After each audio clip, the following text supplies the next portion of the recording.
আজ সকাল থেকে এসআট মিসাইল নিয়ে রাজনৈতিক তরজা শুরু হয়েছে। এসআট মিসাইলের সাফল্য ঘোষণা করেন নরেন্দ্র মোদী এবং তারপর থেকেই বিরোধীরা একের পর এক কটাক্ষ করছেন তাকে। এবং এই মুহূর্তে মমতা বন্দ্যোপাধ্যায়ের টুইটে জনগণকে ভুল বোঝাচ্ছেন মোদী। আরো একবার জানিয়ে রাখতে চাইব, টুইট করেছেন মমতা বন্দ্যোপাধ্যায়, জনগণকে ভুল বোঝাচ্ছেন মোদী।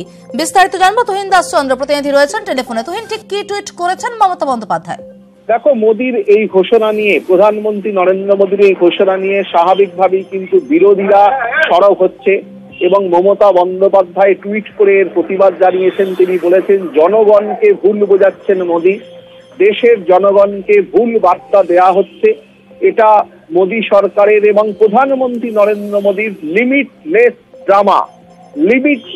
ড্রামা বলে কটাক্ষ মুখ্যমন্ত্রী এবং তৃণমূল সুপ্রিমো মমতা বন্দ্যোপাধ্যায়ের।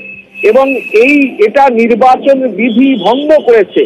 নির্বাচনের দিন ঘোষণা হওয়ার পর এই ধরনের দেশের প্রধানমন্ত্রী নরেন্দ্র মোদী যেভাবে এই ধরনের একটি ঘোষণা করেছেন, এটা নির্বাচন বিধি ভঙ্গ হয়েছে বলে মমতা বন্দ্যোপাধ্যায় টুইট বার্তায় জানিয়েছেন।